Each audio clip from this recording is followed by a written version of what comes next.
he's a real champion of really important aspect of work. My dad used to say, a job's about a lot more than a paycheck. It's about your dignity. It's about your place in the community. What these guys do is they care about the dignity of the worker.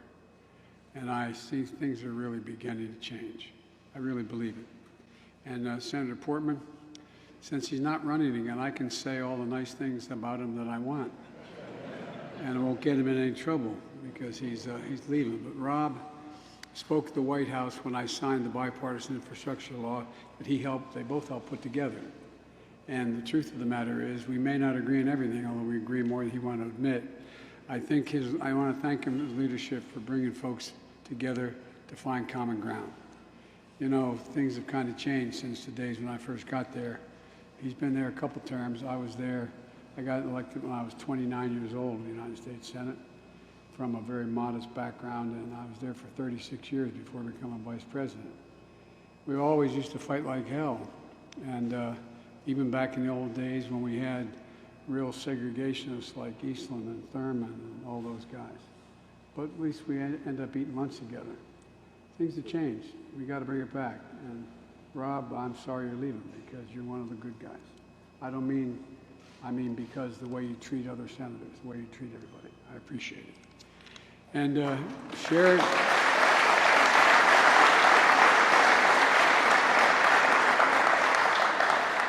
Sheridan, Rob, and I were together at the White House in January. And we were with the CEO of Intel, who asked whether he'd come to the White House. He wanted to talk to me. And he announced at the White House a $20 billion commitment to build state-of-the-art semiconductors and a mega site on nearly 1,000 empty acres just near Columbus, I should say. It's one of the largest investments of the kind, period, that we've ever had in all American history. 7,000 jobs building the facility, 3,000 permanent jobs to run that facility. You know what the average salary is going to be for that person, the folks working in that factory? $135,000 a year. They're going to get paid a decent wage, and they're not all experts and college-educated folks. A lot of blue-collar folks too. Making a timely, this thin little computer chip that literally powers everything in our lives these days. Almost everything in life, including the cell phone you're holding up. It makes a difference. In my State of the Union address, I called it a field of dreams, where America's future is going to be built. And I quoted Sherrod at the time because he said he's going to bury the label Rust Belt. He's going to bury the label Rust Belt. I come from Scranton, Pennsylvania, and we used to, from Scranton all the way through Ohio and all the way across the Midwest, be the manufacturing citadel of the world. Today, we're joined by leaders of some of the biggest manufacturers in the country. GE, Siemens Energy, Honeywell, Raytheon, Lockheed Martin, to announce a new initiative that going to bury that label for good, the Rust Belt. You know, we're at this plant because it's smaller manufacturers are going to make this happen. And we're here to show why, along with the innovation bill in front of Congress, all this is going to help address what is on everyone's mind: fighting inflation, getting prices down. Just toured the Productivity Bay today looking at cutting-edge 3D printing. And we met with a group of suppliers that use 3D printing to make parts for big complex machines like aircraft, power generators, consumer products like hip implants. It goes across the board. And now, for the folks at home, you might ask, what does it matter to you at home? Well, I know you're worried about the price of gas, food, and other necessities. And why it matters if we make more things here in America. Well, it matters a great deal because the pandemic and the economic crisis that we inherited and Putin's war in Ukraine have all shown the vulnerability when we become too reliant on things made overseas. We learned the hard way that we can't fight inflation if supply chains buckle and send prices through the roof every time there's a disruption, which have been constant disruptions, particularly in South Asia. We know that one of the best ways to fight inflation is to bring prices down, is to strengthen the resilience of our supply chains. And that includes making more things here in America, at home, from top to bottom. And that's been my priority since day one. If I can slow here for just a second and point out that, you know, I didn't realize, I've been a senator for a long time, then a vice president for 8 years. I didn't realize there was an act passed back in 1939. It was called Buy American. I didn't know it existed. It's totally within the bounds of negotiated deals on trade. It says that when the president spends your money appropriated by the Congress, the president should only buy products or let contracts for things that are made in America, whether it's the deck of an aircraft carrier or it's a computer chip. Today's job report shows our plans and priorities have produced the strongest job creation in the modern times of the American economy. Today's report shows we created 428,000 jobs last month. And that means we have now created a total of 8.3 million jobs in my first 15 months in office with the help of the gentleman behind me.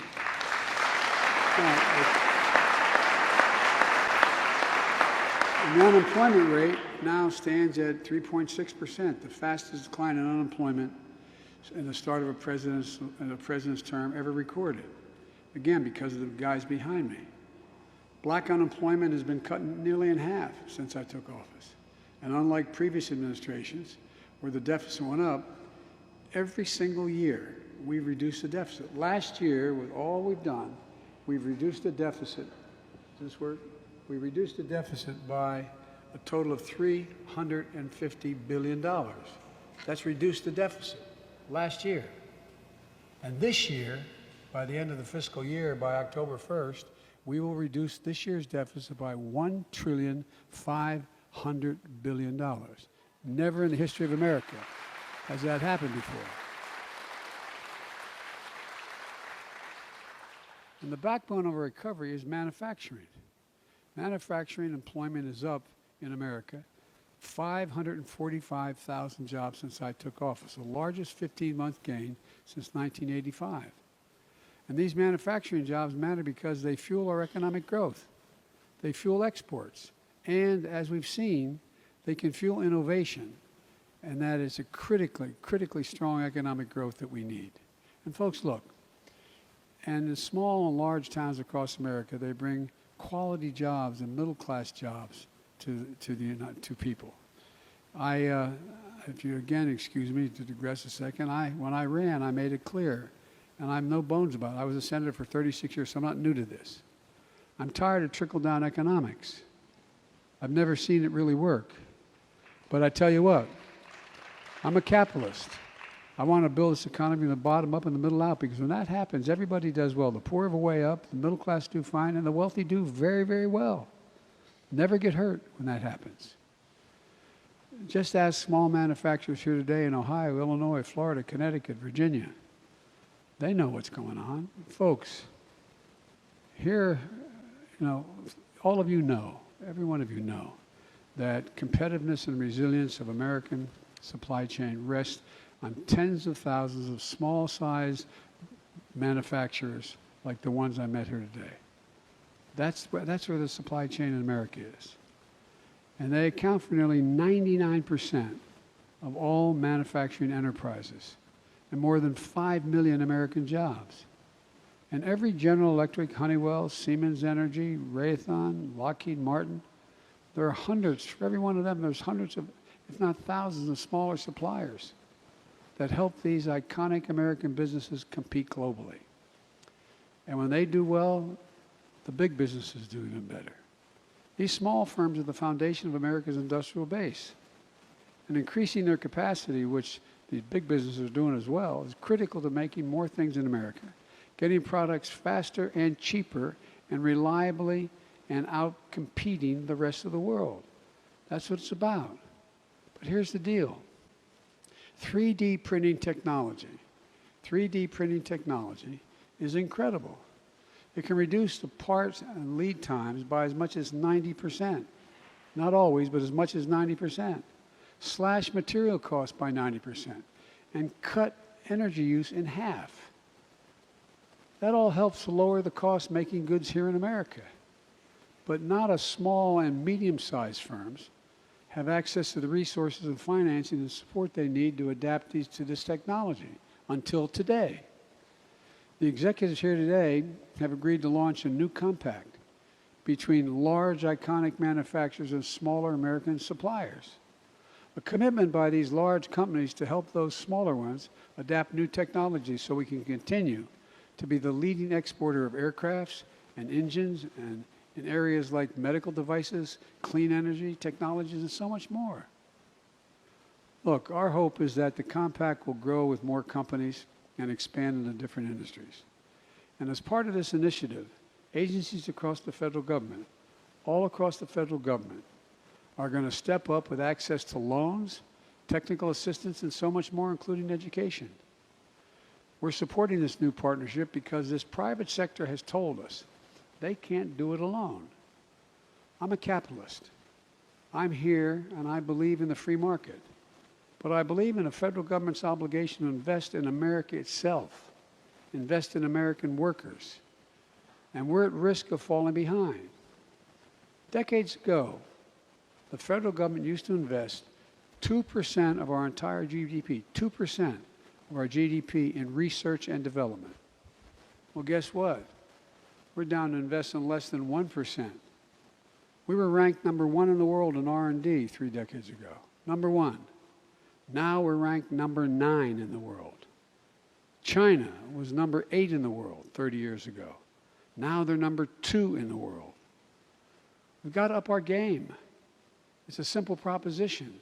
If we do, everybody's going to win. That's the other reason why I came here today. Right now, Congress is considering a Bipartisan Innovation Act. That's what it's called. That's going to make generational investments in American innovation and manufacturing. Now look, if we're going to compete for the jobs of the future, we need to level the playing field with our competitors. The bill does that. The CEO of Intel told us that if this bill passes, what we're talking about, and the guys behind me support it, and they're actually moving it, this would increase the investment that Intel will make in Ohio, outside of Columbus, from $20 billion to $100 billion. And as we already say, that's no malarkey. That's a fact. $100 billion. Imagine what that's going to do for Ohio, let alone Columbus. Not a joke. Think about it. It'd be staggering. And it will nail down for generations the leadership of this state once again like it used to be 30, 40, 50, 60 years ago. And it's not just Intel. Foreign companies like Samsung and TSMC are ready to make state-of-the-art chips, those computer chips, ready to make them in Arizona and Texas. They already have them if this passes. And this is a bipartisan bill. Senators Brown and Portman have been working hard to get it done. So every Republican and Democratic member of Congress, most of us agree on this. Pass the damn bill and send it to me. If we do, it's going to help bring down prices, bring home jobs, empower America's manufacturing comeback. Look, it's also going to help reduce costs and strengthen our economic and national security. It's no wonder the Chinese Communist Party is literally lobbying, paying lobbyists against this bill passing. If I note parenthetically again, I have spent, according to international folks, I spent more time with Xi Jinping, the leader of China, than any other world leader has. Over 76 hours. 9 of them on the telephone, the rest in person, since I was vice president and he was vice president of China. And you know what? He makes it real clear. He makes it real clear. He believes, like other autocrats around the world, that democracies can't compete in the 21st century because things are changing so rapidly. Technology is changing things in such a startling way. Countries are changing, literally changing their physical characteristics because of climate change. And he believes, and he says it straight up with me, that there is no way for democracies to compete with autocracies. Why? Because we have to reach a consensus when we're in a democracy. And it takes time. But autocrats can move immediately. They don't have to wait. Well, guess what? So far, the last decade, he's been right. So much has changed. Just look around the world, what's happening. Those of you who are international business people, look what you have to do when you go to China to do business. You have to give them access to everything. Everything you have, including your trade secrets. Not just China, though. China's not alone, but it is the single greatest competitor we have. And if we don't step up, we're going to be out. We're going to be out. And by the way, I showed up at a meeting called the G7, where the largest economies in the world meet. And guess what? 2 of them said to me that they thought that America's days were over as leader. I sat down at the meeting, the first meeting I attended. I have one on Saturday, but the first meeting I attended in England. And I had all the major G7 nations there, including 2 members that were not, 2 nations that were not members, including India. And I said, America's back. And the president of one of the major companies looked at me and said, for how long? For how long? Not a joke. You guys know it. I mean, these guys are sophisticated as hell. For how long? Well, guess what? They know we're back now. Not because of me, because of them, and all the attitude has changed in America. You've never seen a time when Europe and NATO was more closely aligned. No breathing room between us. Closer than we have ever been. Because a lot of us, I spent well over 120 hours, either in person or on the phone with my colleagues, my counterparts, every single solitary week and most days of the week, making it clear that for democracies to sustain what used to be the case, we have to step up our game across the board. You know, there's a thing for the Democratic Institute where I was supposed to hold a meeting of all the heads of state of democratic countries. We had to do it virtually from the White House. Well, guess what? In the last 10 years, there's 15 fewer democracies in the world. Fewer. Not more, fewer. So there's a lot at stake. But we're better prepared than anybody else. I know that Senator Brown and Portman are going to work with our colleagues to finish this bill, but it didn't, you know, they did it in infrastructure. They're doing it again on this. Let's get this Bipartisan Innovation Act to my desk. And look, folks, just look at what's within our reach. I've never been more optimistic, and I mean this sincerely. I've never been more optimistic about America than I am today. Not because I'm president, but because everybody's waking up. It's a new time. Because of my economic strategy, companies and jobs are coming home again. We're making Buy America reality, not just a slogan. Because of the bipartisan infrastructure law that Sherrod and Rob worked really hard to pass, we're going to rebuild America. We're going to rebuild a better America. $1.2 trillion. That bridge, if you really want to go to Kentucky, is going to get better. No, but really, we're talking about billions of dollars, modernizing roads, bridges, airports, delivering clean water, high-speed internet to every American. And it's going to move goods faster and more efficiently, lowering transportation costs, helping us outcompete anyone in the world. Where are those 2 beautiful young girls? You see these young girls here? They wrote me a letter about wanting me to help do more on trains.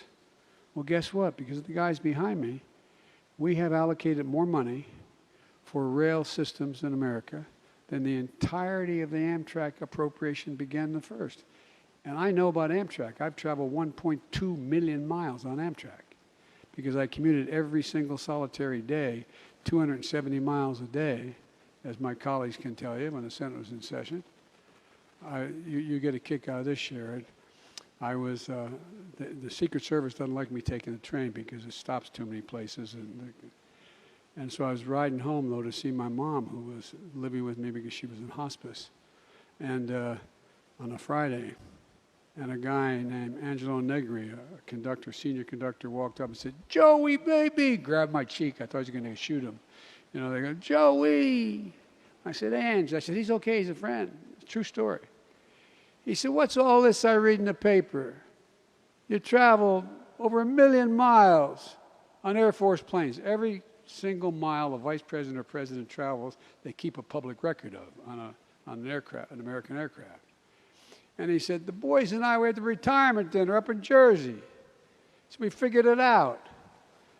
Average 222 days a year, 36 years, total of 269 miles every day. Joey, whether it's true or not, I said, 1,200,000 miles, not counting as vice president. So I know a lot about trains. And by the way, the reason we're doing it, the reason these guys supported it, it's not just Amtrak, it's also vehicles and buses in towns and cities and light rail. It's because it's going to clean the environment. Everybody knows if you can get on a train and travel from here to Columbus and do it quicker than you can in your car, you're going to do it. It's going to take thousands of vehicles off the road.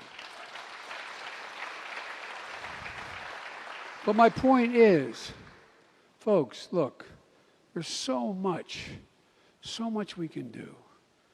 This is the United States of America, for God's sake. When do we lose our absolute confidence in our ability to do anything? I was in the Tibetan plateau with Xi Jinping, with a translator. We each had a translator. And by the way, for the record, I turned all my notes over. Okay. And seriously, and so he looked at me and he said, can you define America for me? I said, yes, I can. One word. And I mean it from the bottom of my heart. Think about this. The one word that defines America better than any other country in the world. Possibilities. Possibilities. We've never believed there's anything out of our reach if we set our mind to it. And we've never failed when we've set our mind to it. Whether it's going to space or to the bottom of the ocean.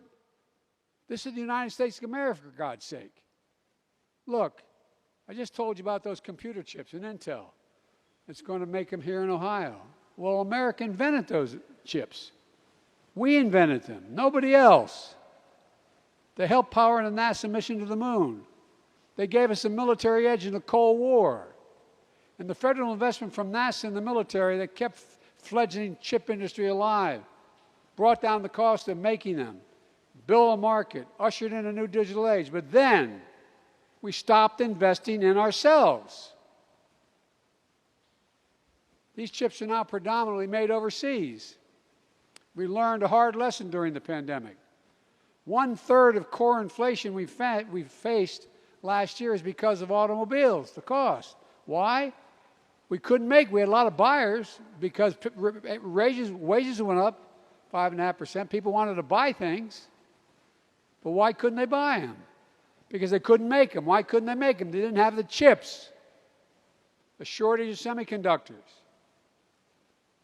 Let's not let the same thing happen here today with 3D printing and other advanced manufacturing that was invented and pioneered in America.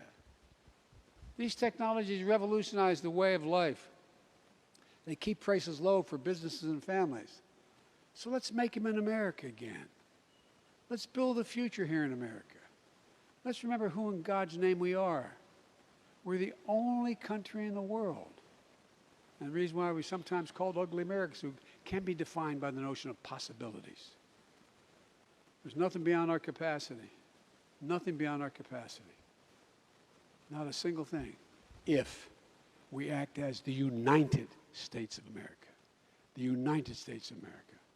So folks, I really am optimistic because of the guys behind me and other men and women like them. We're about to enter a new period. We just got to stay the course, have confidence in ourselves. And by the way, there's overwhelming strength in our diversity. And it's about time. I'll end by saying, when I got elected, I made a promise. I said my administration is going to look like America.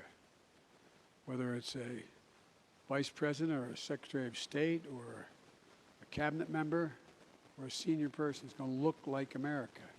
And it does. And one more thing. I know how to say the word union.